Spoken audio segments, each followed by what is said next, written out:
विश्व में शांति हो, विश्व में शांति हो, विश्व में शांति हो।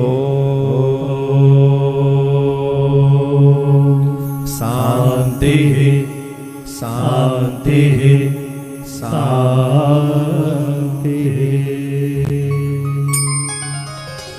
भगवान योग योगेश्वर बंसीवट बिहारी नित्य निरंतर ब्रज रज में रमण करने वाले ऋषि मुनि ध्यानियों के हृदयेश्वर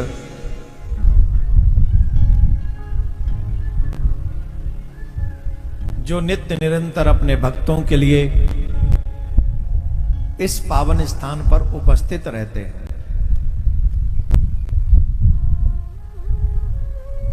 आज हम सभी का परम सौभाग्य है। ये आगे से लगा दो, ऐसे कर लो। हाँ।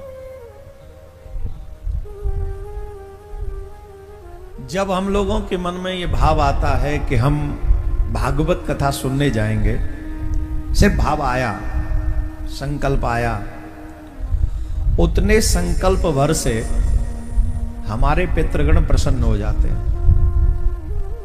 और पितृलोक में नृत्य करते हैं। जो आके बैठ गए उनका तो कहना ही क्या है। संकल्प का ये प्रभाव है। हटा दो इसको, बंद कर दो।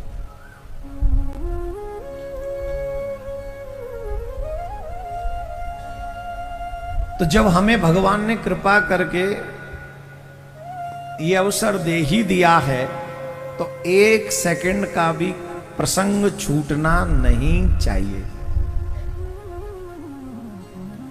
मैं फिर कह रहा हूं आप सबसे, आपके संग सिर्फ ठाकुर जी जाएंगे और कोई नहीं जाएगा। धर्मो एको ही गच्छितः, सिर्फ धर्म ही आपके संग जाएगा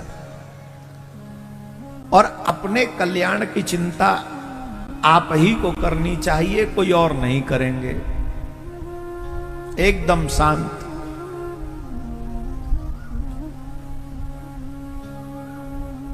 जिस बंसी बट पे हम विराजमान हैं, यहां नित्य निरंतर ठाकुर जी आज भी विराजमान है। कई लोग कहेंगे कि फिर दिखते क्यों नहीं है? सच बताओ, तुम में देखने की सामर्थ है? अंधे आदमी को हम नहीं दिखते, इसका मतलब हम नहीं हैं? जवाब दो। हम तो हैं, आंख वालों से पूछो। पर अंधा तो कह रहे हमने तो तुम्हें देखा ही नहीं, तुम हो कौन? तुम्हारी आवाज तो आ रही हमारे कान में, पर हम तुम नहीं समझ पा रहे, तुम हो ही नहीं, तुम्हारी आवाज ही आवाज है।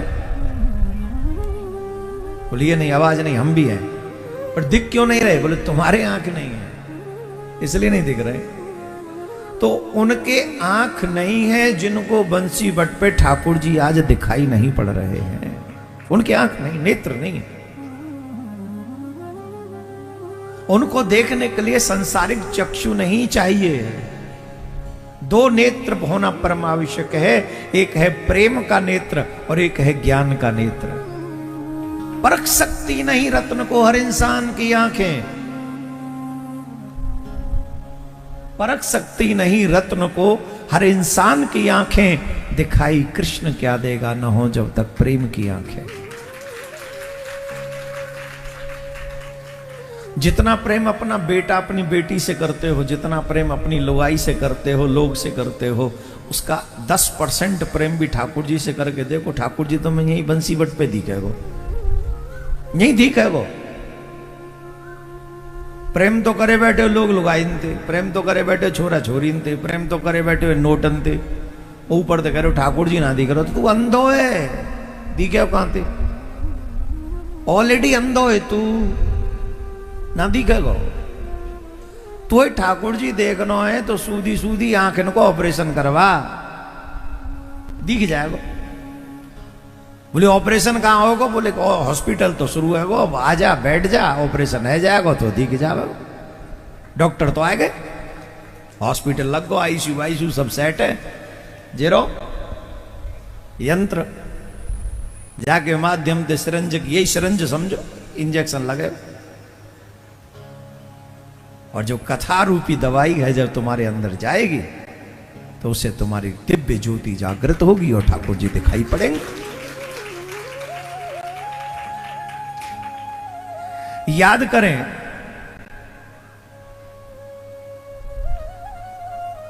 गयायाम अक्षर ख्यातः कल्पस्तु पुरुषोत्तमे निष्कुंभ खलु लंकायाम मुलेकम पंचधावटः। ये जो बंसीवट है, वृंदावन में बंसीवट, प्रयागराज में अक्षयवट जिसे मनोरथ भी कहते हैं, गया में अक्षयवट है जिसे बोधिवट भी कहते हैं, और पुरी में है कल्पवट। पुरी में कल्पवट और ब्रज में बंसीवट। यहां नित्य निरंतर इस वट की जड़ में नित्य ठाकुर जी वास करते हैं। ये शास्त्रीय वचन है, हमारा नहीं। हम जब आए तो मंदिर में वो भंडारा चल लो, अभी हवा लो, तो बट के जोड़ चले गए। तुम तो आता ही हो ना, और किया है हमें जो कहनी, और अब आपको फल देख लियो, 7 दिना तक देखत रही हूं। वो यहां है, या बात को प्रमाण तो तुम्हें शोभा यात्रा में मिल गो, और जाकी फूट गई हो।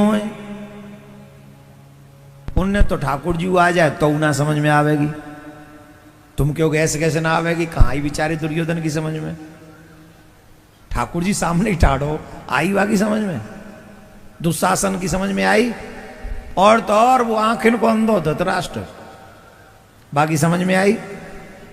जवाब तो दो, तो फिर तुम्हारी समझ में कहां से आवे। अगर भाई पैटर्न के हो तो, और अर्जुन बारी पैटर्न के हो तो यूं आवेगी, यूं। प्रमाण दें दे। जब कलश यात्रा प्रारंभ करी हमने, कैसो माहौल है, कायरो धूप आई। अच्छा, और सब तो कछू तो ऐसे ही चल रहे पैर के पामन में, और कछू मुख्य यजमान टाइप, ये थोड़े से वैसे ही है, नंगे पाम। पजर रहे कि ना पजर रहे, नहीं मैं लोगन की ना करो, पाम पजर रहे कि ना पजर रहे। पजर रहे, कितनी देर पजरे। वो पाम क्यों पजराए, काय को पजराए ठाकुर जी ने वो पाम। कल्पना करके देखो तो समझ में आ जाएगी। वो पाम ना पजराए, ठाकुर जी ने वाक्य के माध्यम से हमारे पाप पजराए, कि हमारे पाप पजर जाएं। अच्छा, यहां नहीं पजरोगे तो फिर मां पजरोगे, मां तो नरक की व्यवस्था है। और तुम आ रहे हो कथा की कलश यात्रा में, ठाकुर जी बोले ना ज्यादा गर्मी लग रही होगी, तो कहां थे हम, कहां है। नरक में भी पजरावे कोई काम है, तो हमारे पाप अगर यहां नहीं पजरे तो वहां पजरेंगे। ठाकुर जी ने सोची अगर इनके पाप रहे तो वैसे ही इनको भागवत में मन न लगेगा, तो ठाकुर जी ने पहले पाम पजराए, पामन के माध्यम से पाप पजराए। और जब पाप पजर गए, परीक्षा वही कि इनने पैरी कि न पैरी, और कैऊ ने ना पैरी। कैऊ ने ना पैरी तो ठाकुर जी को आ गई दया के बंसी बटमाऊ आ रहे हैं, अब इनके पाम ज्यादा नहीं पजरने चाहिए। तो बोले अब चलो हम जल वर्षा करते हैं इनके ऊपर, और ठाकुर जी ने पहले बादल करे और फिर वर्षा करे। आप ठाकुर जी के कृपा को दर्शन करोगे तो साक्षात तुम्हें आज की इस कलश यात्रा में अनुभव होगा कि ठाकुर जी को अपने बालकन की कितनी चिंता है, ठाकुर जी को अपने भक्तन की कितनी चिंता है। ये आंख वाले ही जान सकते हैं, जिनके ज्ञान और प्रेम की आंखें हैं, और जिनके नहीं हैं उनके लिए तो मौसम है बस। अरे ऐसा तो मौसम था। तो बाबरे 22 में मौसम गर्म चो भयो जब हम कलश यात्रा उठा रहे, और फिर 5-7 मिनट बाद ही ठंडो कैसे है गयो मौसम। ये मौसम ना है, ये हमारो मोहन है। और हमने आज इसका अनुभव किया। हम सोच रहे थे हम जाके बोलेंगे, फिर सोचा कि ब्रजवासी हैं जो कहेंगे लंबी लंबी छोड़ रहो। फिर हमने कही जिन्हें जो समझनी है समझन दो, हम तो अपने मन के भाव को कहेंगे, और हमने कही, और यही सत्य है। श्रीमद् भागवत जन कल्याण के लिए ही प्रकट हुई है। कलयुग में इतने तपस्वी, इतने संत, इतने महात्मा, इतने साधन करने वाले लोग मुश्किल होंगे।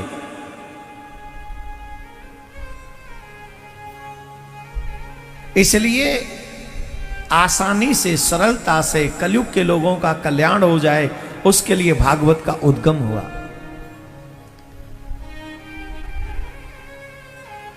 सच्चिदानंद रूपाय विश्वोत्पत्त्यादि हेतवे तापत्रय विनाशाय श्री कृष्णाय वयम नमः। नैमिषे सूतमासीनम अभिवागमहामतिम कथामृता रसास्वाद कुशलो सौनको ब्रवीत। कथा सुनने में कुशलता प्राप्त है सौनकादिक ऋषियों को। सौनकादिक ऋषि जो हैं वो कथा सुनने में माहिर हैं, प्रसन्न हैं, कुशल हैं। कथा सुनना भी आना चाहिए। कथा सुनने तो सब बैठ जाते हैं, पर कथा सुनना किसी किसी को आता है। किस किस ने भोजन किया आज?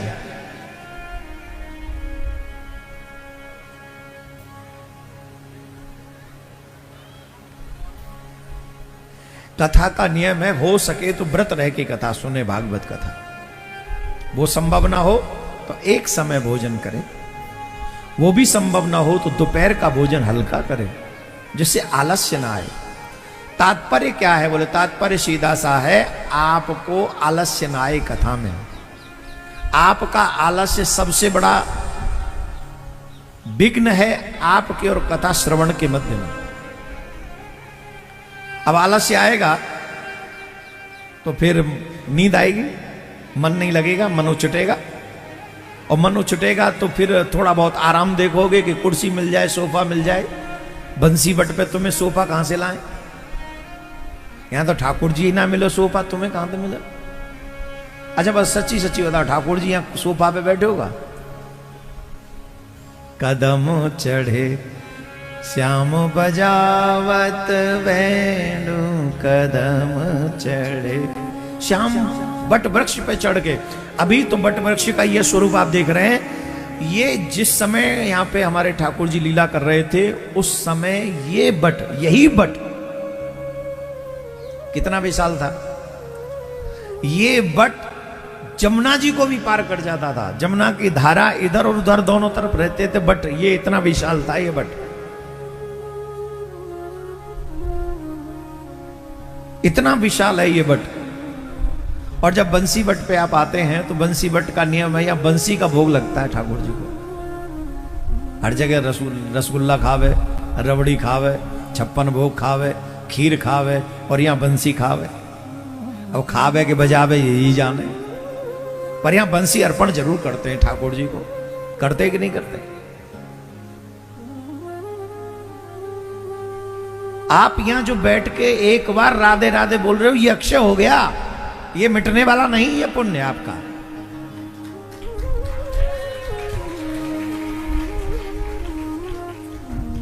आप जब यहां पूरी कथा सुनोगे तो ये अक्षय हो गई कथा।